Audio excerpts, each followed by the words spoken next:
malo mu le ri pe malo ta mau ki ahoni whakatūlo at pe kore e whainga maare ko ni ki tala noa toi ke uhinga ngā hirea ko ni ko e maitaki ko e moheofo ko e whakonofo pia mo e sinifu ki mua ki u hoka te ku porokalama ko uwhia take ta whakau kau he foi mōni ko ni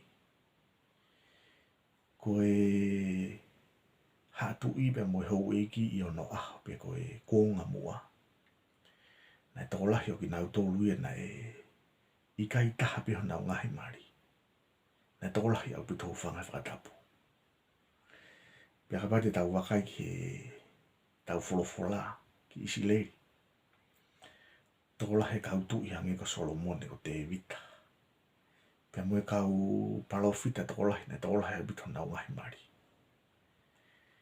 pia koe koha uhinga foki e nia ke whakatonu huia iai ai mari toko lahi. Ka ko e ku kini me pe aku whakau ku ia he o ku whilawe i e pe mo ka wenga te utala noa ki ai. Ko e rea mai takina e uhinga e ki he principal wife o e tu i tonga. Pe kono whakarea koe ki toi mahi nonge na e uhinga e ki he mari uruaki ai tu i tonga. Kana e tānaki mai e toke tā ila iu e mo ne whakau o pehe. Ko e mai taki na e uhinga pe e ki he taimi na e mari uruaki ai e tu i tonga. Pea moha tā pōha a moa. Pea ui e koe mai taki.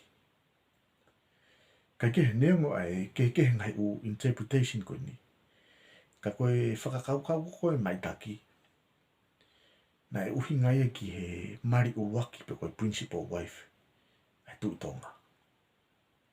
Ai koe mari uruaki koe ai tu i tonga. Na e ui e koe mai taki. Koe mohe ofo. Na e o mai e toke tā ila iu pe mo whakau tatau pe. Pe he toke tā ila iu koe mohe ofo koe taimia ku mari uruaki ai e tu i tonga pe mo e ofefine e tu i kanoku polu. Pe a ui e koe mohe ofo. Maari he nai toi o mai e toke tā mahina mo ne whakau anai. Pe he toke tā mahina e koe mohe ofo koe taimi koe ku mari e tu i tonga. Pe a mo e ofefine lahi o e tu i hataka laua. Pe nai ui e koe mohe ofo. Pe ka pau e toi mari e tu i tonga pe a mo e ofefine lahi o tu i kanoku polu. O to e ui pe mo i e koe mohe ofo. Ai koe whakau ia ku mai e toke tā mahina. Kai ke whakapapau i mai ia i he ne whakauhinga pe koe mari uruaki, pe koe mari iua, pe koe mari tolu, pe koe mari wha. Ka koe poini u ku whakamamafa i mai ia e toke tā mahina. Koe ne mari pe tu i tonga pe moe ofifine lahi o tu i hataka laua pe koe ofifine lahi o tu i kanoku polu. Pe a kui rewa koe mohe o fō ia. Kaike? Koe whakaukau maari o mai he ongo skola koe ni. Aia koe whakaukau ia a toke tā ila iu ia ki he mohe o fōkus mahino pe ia. Koe whakaukau ia a toke tā mahina ke mohe o fōkus mahino pe mui ia.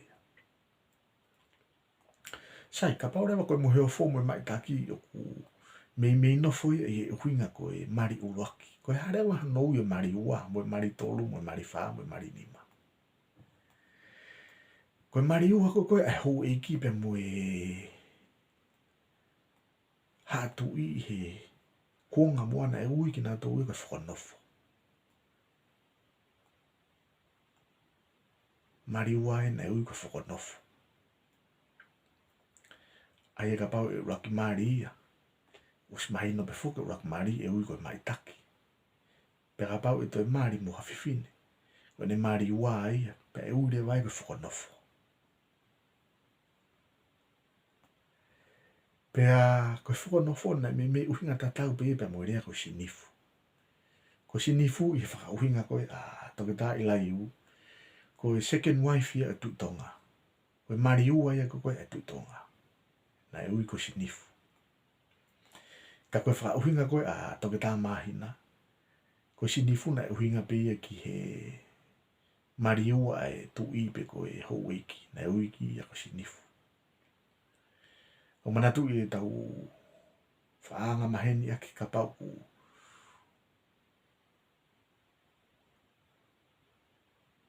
Owa sinifu I he toko ua toko tau toko wha toko nima pa ui le manatu koe kau sinifu.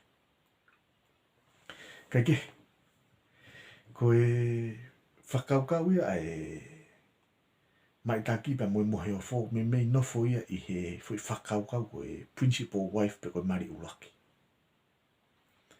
Pea koe whakonofo rewa mo sinifu, me mei nofo ia I fui whakaukau koe second wife pe koe mari ua.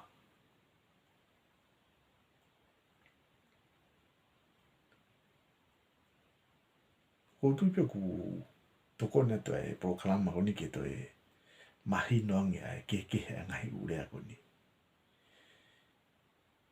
Pe hange ko yok muanga mahini aki koe fuki huinga proklama ko ni ki whakahoko whawhekiki.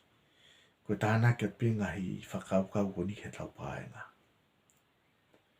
Ka hoko hoko ati atu ngahi proklama ke tau historia. Pea ka pau ke manako ke ngahi ka wenga ko hepa ke tuk whakamore more o subscribe mai ki he eku se nolo. Ka mupo uria.